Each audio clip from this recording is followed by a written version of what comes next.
राधे राधे दोस्तों, मैं माधुरी। और स्पिरिचुअल जर्नी की सीरीज़ में मैं आपसे बहुत सारी चीज़ें अब तक शेयर कर चुकी हूँ और आगे भी शेयर करती रहूँगी। पर एक इम्पॉर्टेंट चीज़ बताना चाहूँगी मैं अबाउट स्पिरिचुअल जर्नी कि स्पिरिचुअल जर्नी को हम नहीं चुनते हैं। स्पिरिचुअल जर्नी को हम सोच भी लें कि हम स्पिरिचुअल हो जाएंगे या हम बन जाएं स्पिरिचुअल, तो स्पिरिचुअल होना बनना ये आपकी चॉइस रहती ही नहीं है।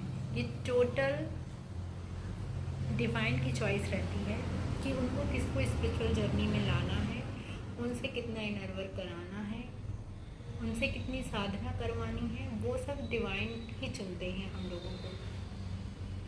तो किसी का स्पिरिचुअल बन जाना, हो जाना या बनने की इच्छा होना तभी पॉसिबल है जब वो डिवाइन चाहेंगे। और ये तभी हो पाता है जब हमारे साथ डिवाइन खुद आके कनेक्टेड होते हैं, हमको मैसेजेस देते हैं, उन मैसेजेस को हम डिकोड करते हैं, उनके अकॉर्डिंग हमारा इनर वर्क होता है और हम असेंड होते हैं। हम अपनी चक्रास को हील करते हैं, चक्रा को एक्टिवेट करते हैं। तो बहुत सारी ऐसी चीज़ें हैं जो हम अपने पास्ट लाइफ में कभी भी नहीं सोचे होते कि हम इस जर्नी में आएंगे या हम स्पिरिचुअल हैं। जब हमारी लाइफ में वो पेन हम सब कुछ सह के और आ जाते हैं और फिर जब हम भगवान को चुनते हैं खुद से, भगवान चाहते ही हैं कि हम उनको चुनें, और जब हम उनको चुनते हैं सब कुछ छोड़ के, सब कुछ त्याग कर, तब फिर वो हमें अपने तक पहुंचने का रास्ता दिखाते हैं। तो स्पिरिचुअल जर्नी में सबसे ज़्यादा मेन इम्पॉर्टेंट यही चीज़ है कि आप भगवान को कब बुलाते हैं।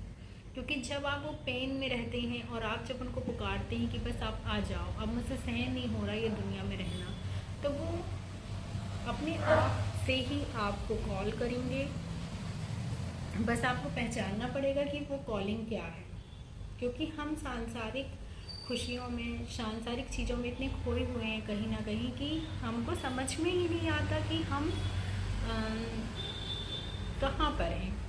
कई बार बहुत ज़्यादा कन्फ्यूज़न भी होता है हमको कि हमारी लाइफ हमको कहाँ ले जा रही है, या हम बहुत सारे कोशिश करते हैं और उन सब में हमको जब डिफ़ीट मिलता है तो हम कहीं ना कहीं सोचने में मजबूर हो जाते हैं कि हमको भगवान किस दिशा में ले जाना चाह रहा है, हमको यहाँ पे विक्ट्री क्यों नहीं मिल रही है। अब मैं अपनी कुछ पर्सनल बताऊंगी चीज़ें कि मैं लाइफ में कैसे कैसे चीज़ें मेरे साथ हुई हैं और मैं यहाँ तक कैसे पहुँची हूँ। तो बहुत सारी चीज़ें ऐसी भी रही हैं मेरी कि शायद मैं ना बता पाऊँ वो चीज़ें आप लोगों को। तो बाकी चीज़ें जो मैं बता सकती हूँ वो आप लोगों के सबके सामने है। तो बचपन से ही ना मेरे अंदर एक भगवान के प्रति जो आस्था थी वो थी, और ऐसा मुझे कोई नहीं बोलता था ज़बरदस्ती कि तुम पूजा करो या कुछ भी ऐसा करो, लेकिन मेरे अंदर वो डिवाइन के लिए वो सब चीज़ें थी। मैं नेचर से बहुत ज़्यादा कनेक्ट फील करती थी। मैं चंद्रमा, सूरज और छोटे छोटे पौधों से बात करना, ये बचपन से ही किया है मैंने ये सब चीज़ें, कि मैं उनसे बात करती थी, उनसे कनेक्टेड फील करती थी कहीं ना कहीं। लेकिन कहते हैं ना कि हम जैसे जैसे बड़े हो जाते हैं तो हमारी अपब्रिंगिंग जैसी होती है और फिर हमारे साथ बहुत सारी चीज़ें ऐसी होती हैं कि हमको लाइफ में फिर उन सब चीज़ों में उलझे रहते हैं हम लोग। तो ऐसे ही मेरी चीज़ें सब चल रही थी और मैं धीरे धीरे बड़ी भी हो रही थी और मैं अपने पापा जी से बहुत कनेक्टेड थी। जैसे आप सबको बताया मैंने पहले कि मैं अपने पापा जी से बहुत सारी चीज़ें सीखी हूँ। आज शायद मैं जो भी हूँ और मेरे अंदर जो भी कॉन्फिडेंस है, जो भी चीज़ें हैं, और आज मैं आप लोग के सामने ये सब चीज़ें बोल पा रही हूँ, तो बोलना चाहिए मेरे जो गाइडेंस एंजल हैं वो ही हैं मेरे पापा। क्योंकि उन्होंने मुझे ना through the messages, through the आपकी ड्रीम दिख के मुझको हमेशा गाइड करती रही हैं कि मेरे लिए राइट पाथ क्या है, मुझे किस तरफ जाना है, किस ओर चलना है, और वो मेरे साथ हैं। उन्होंने हमेशा मुझे महसूस कराया है। आफ्टर माई फादर्स डेथ मैं बहुत ज़्यादा गिल्ट में थी कि मैं पापा से मिल नहीं पाई थी लास्ट टाइम अपने, और मेरे लिए वो बहुत ज़्यादा पेनफुल थी सारी चीज़ें। लेकिन आप कहते हैं ना कि वो जो पेन रहता है वो कहीं ना कहीं दब जाता है जब आपके ऊपर बहुत सारी रिस्पॉन्सिबिलिटीज़ आ जाती है तब। तो मेरे साथ भी बहुत ऐसी सारी चीज़ें थी कि जब मेरे फादर की डेथ हुई और मेरी मम्मी का भी वो इमोशनल चीज़ें थी, इमोशनल ट्रॉमा था, मेरी मम्मी बात तक नहीं करती थी, अकेले बैठी रहती थी। तो उस समय कहीं ना कहीं मुझे, मैं 12 ईयर की थी उस समय और मुझे स्ट्रॉन्ग बनना पड़ा था उस समय। तो मैं अपना पेन भूल के मैं अपने मेरा छोटा वाला भाई है उसको और अपनी मम्मी को संभालती थी उस समय। तो मेरे लिए वो चीज़ें जो थी ना, वो मेरा पेन जो था वो रिस्पॉन्सिबिलिटी में बदल गया। तो उस समय तो मैं नहीं थी, लेकिन कभी कभी ऐसा ब्रेक डाउन हो जाता था कि मुझसे नहीं संभलती थी चीज़ें,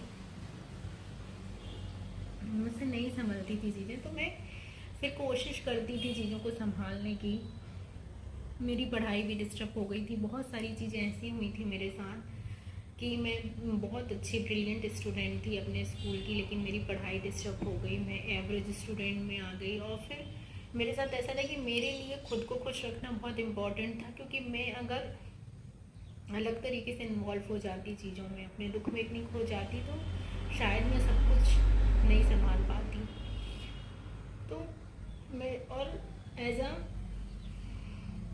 एल्डर डॉटर, मैं मतलब आप घर के बड़े रहते हो, आप घर के मतलब आप घर के सबसे बड़े चाइल्ड रहते हो, तो आपके लिए बहुत इम्पोर्टेंट हो जाता है कि बहुत सारी चीज़ों में आपको सेक्रीफाइसेस भी करने पड़ते हैं, बहुत सारी चीज़ें समझना पड़ता है। और मैं अपना बचपन शायद नहीं जी पाई उतनी अच्छे से 12 साल के बाद, क्योंकि मेरे अंदर वो चीज़ें सब डेवलप होने लगी कि नहीं, मुझे रिस्पॉन्सिबिलिटीज़ लेनी है, मम्मा का क्या होगा, मम्मा को संभालना है। मम्मा को अगर कोई कुछ बोलता था तो उस समय ऐसा था कि मैं उनके लिए वो खड़ी होने लगी, मैं बोलने लगी। और अचानक से मैं कब उस मैस्कुलाइन एनर्जी में आ गई और सब चीज़ें संभालने लगी, मुझे कुछ नहीं पता है कि कैसे मेरे अंदर ये सब चेंज हुआ। लेकिन कहते हैं ना कि वो डिवाइन आपके साथ हमेशा खड़े रहते हैं, आपको सिखाने के लिए, आपको चलाने के लिए। तो शायद इसलिए मैं उस एनर्जी में आई और मैंने सब कुछ संभाला, चीज़ों को, कई सेक्रीफाइस भी किए बहुत सारी चीज़ें थी, बहुत सारी चीज़ें ऐसी भी हुई थी लाइफ में कि मैं बता नहीं सकती कि मैंने बहुत ज़्यादा इमोशनल ब्रेक डाउन सहा है चीज़ों में। बहुत सारी चीज़ें ऐसी रही हैं, डिफीट्स हुए हैं। मैं बहुत सारे एग्ज़ाम की प्रिपरेशन करती थी और उनमें मैं क्वालिफाई नहीं हो पा रही थी। तो कहीं ना कहीं मेरे अंदर बहुत सारी चीज़ों का ट्रॉमा था। फिर 27 की एज तक मेरी शादी नहीं हुई थी, तो उसका भी एक सोसाइटी में एक प्रेशर रहता है ना कि आप 27 के हो गए, आप अभी तक पढ़ाई कर रहे हो, आप कुछ बने भी नहीं और आपने शादी भी नहीं की। तो उस प्रेशर में आके, हालांकि मेरी लव मैरिज थी और मेरा बच्चा हुआ 2017 में, और उसके बाद फिर चीज़ें बहुत सारी बदली हैं मेरी, उसी के बाद से बदली हैं चीज़ें मेरी शादी के बाद से। तो बहुत सारी जर्नी में ऐसी चीज़ें आपकी होना बहुत ज़रूरी रहता है जिससे आप असेंड हो सको। क्योंकि पता, अगर हमारा हाथ पकड़ा के कोई चलता रहेगा तो क्या हम अकेले चलना सीख पाएंगे? नहीं सीख पाते, पॉसिबल ही नहीं है। कोई हमको अगर चलना सिखा रहा है तो वो सिर्फ डिवाइन सिखा सकता है। हमको अकेले चलना सिर्फ वही सिखा सकते हैं बस। और यहाँ के साथ की बात करूँ मैं तो 3D वर्ल्ड में अगर आपका कोई साथ दे रहा है तो आपको वो कमज़ोर बना रहा है एक प्रकार से। और डिवाइन चाहते ही नहीं है कि आप कमज़ोर बनो, वो तो हमेशा से चाहते हैं कि आप कुछ अच्छा करो, आप असेंड हो, आप उन तक पहुँचो। और वो अपनी जर्नी में आपको शामिल इसलिए कर रहे हैं कि आप उनसे मिल पाओ। तो ये मेरी छोटी सी चीज़ें हैं जो आज मैंने आपसे शेयर की है अबाउट स्पिरिचुअल जर्नी और मेरी पर्सनल चीज़ें। और आगे भी आप मुझसे जुड़े रहिए। और द एंजल 396 मेरा चैनल का नाम है, प्लीज़ सब्सक्राइब कीजिए और लाइक कीजिए। आपको मेरी जर्नी पसंद आ रही है तो थैंक यू।